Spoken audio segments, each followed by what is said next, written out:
नमस्कार बच्चों, बीए पाठ द्वितीय प्रश्न पत्र की इस कक्षा में आपका स्वागत है। हम निबंधों के विकास के बारे में बात कर रहे थे और इसी विकास क्रम के अंतर्गत हमने भारतेंदु युग के बारे में चर्चा की थी।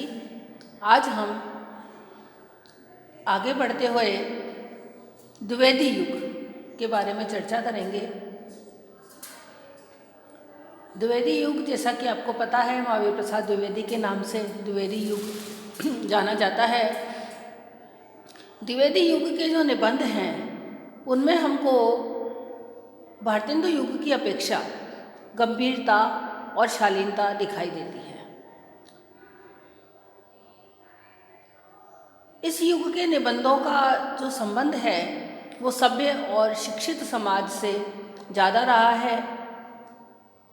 द्विवेदी जी ने भाषा को परिमार्जित करके, थोड़ा संस्कृतनिष्ठ करके निबंधों में प्रस्तुत किया और अपने समय के जो लेखक थे उनको संस्कृत और व्याकरण सम्मत भाषा है उसमें विचार व्यक्त करने की द्विवेदी जी ने प्रेरणा दी।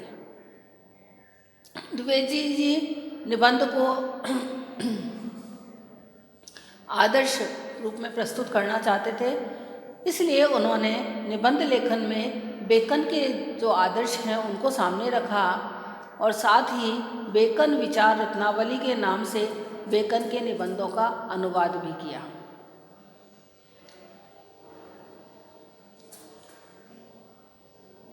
द्विवेदी जी के जो निबंध हैं उनमें कविता, कवि और कविता, कवि कर्तव्य, उपन्यास, नाटक, कवियों की उर्मिला विषयक उदासीनता जैसे साहित्यिक निबंधों में द्विवेदी जी का जो मन है वो खूब रमा है और उन्होंने साधारण और सरस शैली को अपनाया है।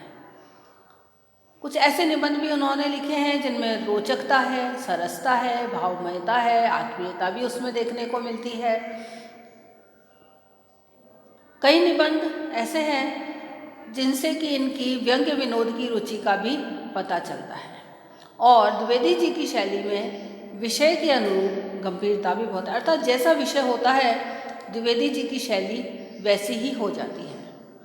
द्विवेदी युग के निबंध लेखकों में हम पंडित माधव प्रसाद मिश्र का नाम ले सकते हैं। माधव प्रसाद मिश्र अत्यंत देशभक्त थे। देशभक्ति उनके विचारों में कूट कूट करके भरी थी। यही कारण है कि उन्होंने अपने निबंधों में इस विषय पर भी लिखा है और कुछ उन्होंने धार्मिक निबंध भी लिखे हैं। रामलीला, पर्व त्योहार, तीर्थ स्थान आदि ऐसे निबंध हैं और साथ ही उन्होंने धृति और क्षमा जैसे विचारात्मक निबंध भी लिखे हैं और वो बहुत ही अच्छे हैं। उनकी भाषा संस्कृतनिष्ठ है और प्रौढ़ और सरस शैली हमको उसमें देखने को मिलती है। गोविंद नारायण मिश्र का नाम भी हम द्विवेदी युग के निबंधकारों में ले सकते हैं। उनकी शैली में अलंकार बहुत हैं, संस्कृतनिष्ठ शब्दावली उनके निबंधों की है और इस कारण कहीं कहीं वह दुरूह भी हो गई है। एक जगह वे साहित्य की परिभाषा देते हुए लिखते हैं कि मुक्ताहारी नीर क्षीर विचार सुचतुर कवि कोविद राजहिम सिंहासिनी मंदहासिनी त्रिलोक प्रकाशिनी सरस्वती माता के अति दुलारे प्राणों से प्यारे पुत्रों की अनुपम अनोखी अतुल वाली परम प्रभावशाली सृजन मनमोहिनी नवरस भरी सरस सुखद विचित्र वचन रचना का नाम ही साहित्य है। यानी वो जब साहित्य की परिभाषा देते हैं तो साहित्य की परिभाषा इतनी दुरूह संस्कृतनिष्ठ सामासिक शब्दावली में देते हैं। इससे आपको पता चल जाएगा कि इनकी भाषा किस प्रकार की है। इसी श्रृंखला में हम बाबू श्याम सुंदर दास का नाम भी ले सकते हैं। उन्होंने ज़्यादातर साहित्यिक विषयों पर ही निबंध लिखे हैं। उनके निबंधों में भारतीय साहित्य की विशेषताएं हैं, समाज और साहित्य है, हमारे साहित्योदय की प्राचीन कथा आदि उनके निबंध हैं। उनकी शैली भी अत्यंत प्रांजल और प्रौढ़ है। पद्म सिंह शर्मा के निबंध भी हम इसी युग में ले सकते हैं। उन्होंने महापुरुषों के जीवन का चित्रण इन निबंधों के माध्यम से किया है।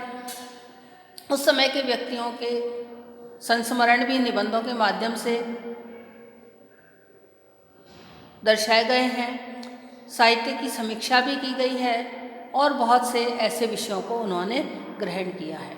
उनके 2 निबंध संग्रह हैं, पद्म पराग और प्रबंध मंजरी। उनकी शैली, भाषा और शैली जो है वह प्रवाहमयी है, सरस है। इसी क्रम में हम अध्यापक पूरण सिंह के निबंधों को ले सकते हैं, जिन्होंने कि बहुत ही चर्चित मजदूरी और प्रेम नामक निबंध लिखा है। उनके निबंधों में हमको स्वतंत्र चिंतन देखने को मिलता है। मधुरता उनकी भाषा शैली का प्रमुख गुण है। लाक्षणिकता और व्यंग्य भी इनके निबंधों में हमको देखने को मिलता है। इसी तरह पंडित चंद्रधर शर्मा गुलेरी के निबंध भी द्विवेदी युग की ही देन है।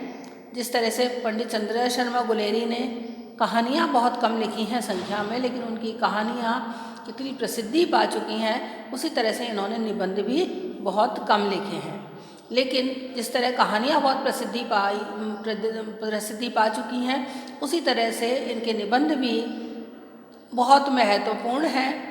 गंभीर से गंभीर विषयों के प्रतिपादन में भी गुलेरी जी विनोद प्रियता के माध्यम से अपनी बात को कह देते हैं। उनका निबंध कछुआ धर्म हिंदुओं की रूढ़िवादिता पर करारे व्यंग्य को करता है, यानी करारा व्यंग रूढ़िवादिता पर हमको देखने को मिलता है।